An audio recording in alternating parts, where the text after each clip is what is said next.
Hello guys, welcome back to our channel cinematic reviews. This is bushy.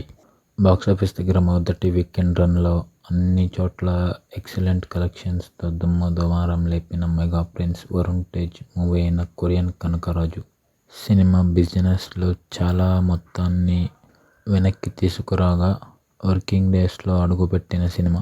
నాలుగో రోజు ఓవరాల్గా అనుకున్న రేంజ్ కన్నా కొంచెం బెటర్గానే ట్రెండ్ను చూపించిన సినిమా. ఓవరాల్గా ఇప్పుడు వాల్యూ బ్రేక్ ఈవెన్ టార్గెట్ను అందుకుని క్లీన్ హిట్గా అయితే నిలిచింది. దేని గురించి తెలుసుకోవడానికంటే ముందు మన ఛానల్కి అయితే సబ్స్క్రైబ్ చేసుకోండి. అలాగే మన వీడియోకి ఒక లైక్ చేసి మీ ఫ్రెండ్స్కి షేర్ చేయండి. కానీ ఈ మూవీ చూస్తుంటే ఈ మూవీ మీకు ఎలా అనిపించిందో అన్నది కామెంట్ చేయడం మర్చిపోకండి.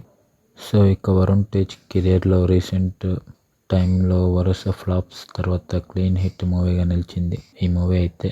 సో ఈ మూవీ 4వ రోజున తెలుగు రాష్ట్రాల్లో 1.16 కోట్ల రేంజ్లో అయితే షేర్ మార్క్ను అందుకొని సినిమా వరల్డ్ వైడ్గా 1,31,00,000 రేంజ్లో అయితే షేర్ని 2,05,00,000 రేంజ్లో గ్రాస్ను అందుకున్న సినిమా. ఓవరాల్గా ఇప్పటిదాకా 4 రోజులకి గాను నైజాంలో 4,62,00,000 దాకా అయితే షేర్ని, అలాగే సీడెడ్లో 1,44,00,000 దాకా అయితే షేర్, ఇంకా ఆంధ్రాలో మరో 4,66,00,000 దాకా అయితే షేర్ కలెక్ట్ చేసింది. దీంతో Korean Kanakaraju AP Telangana total 4 days share అయితే 10,72,00,000 అయితే చేరుకుంది. ఈ మూవీ ఏపీ తెలంగాణ గ్రాస్ అయితే 17,85,00,000 అయితే చేరుకుంది. ఈ మూవీ కర్ణాటకలో అండ్ రెస్ట్ ఆఫ్ ఇండియాలో మరో 96,00,000 దాకా అయితే షేర్, అలాగే ఓవర్సీస్లో ఇంకో 1,84,00,000 దాకా అయితే షేర్ కలెక్ట్ చేసింది. So Korean Kanakaraju movie total first 4 డేస్కి గాను ఇండియాలో కలెక్ట్ చేసిన గ్రాస్ 20 కోట్లకి దగ్గరగా అయితే చేరుకుంది. షేర్ అయితే 11,50,00,000 అయితే దాటేసిందనే చెప్పాలి. ఈ మూవీ టోటల్ వరల్డ్ వైడ్గా 4 రోజులకి గాను 13,52,00,000 దాకా అయితే షేర్ని, అలాగే 24 కోట్ల దాకా అయితే గ్రాస్ కలెక్ట్ చేసింది. ఈ మూవీ వరల్డ్ వైడ్గా 12,50,00,000 దాకా బిజినెస్ జరుపుకోగా బ్రేక్ ఈవెన్ వేళ 13,50,00,000 కావడంతో ఇప్పటికే 2,00,000 ప్రాఫిట్తో హిట్ అని అయితే అనిపించుకుంది.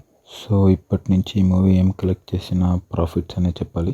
ఫైనల్లీ వరుణ్ తేజ్కి అయితే 2019లో వచ్చిన గద్దలకొండ గణేష్ మూవీ తర్వాత ఒక మంచి కంబ్యాక్ మూవీ అయిందని చెప్పొచ్చు ఈ కొరియన్ కనకరాజు మూవీ. అలాగే ఇవి కాకుండా మన రవితేజ గారి మూవీ అయిన ఇరుముడి మూవీ ఒక ట్రైలర్ రేపు సాయంత్రం 6:03 అయితే రిలీజ్ చేస్తామని అయితే అనౌన్స్ చేశారు.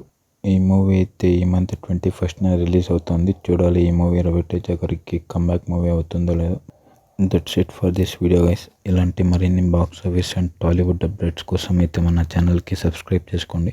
అలాగే మన వీడియోకి ఒక లైక్ చేసి మీ ఫ్రెండ్స్కి షేర్ చేయండి. నెక్స్ట్ వీడియోలో మీకు కానీ ఏదైనా మూవీ బాక్స్ ఆఫీస్ ఇన్ఫర్మేషన్ కావాలంటే కామెంట్ చేయండి. తప్పకుండా వీడియో అయితే పెడతాను. Thank you for watching. Signing off cinematic reviews.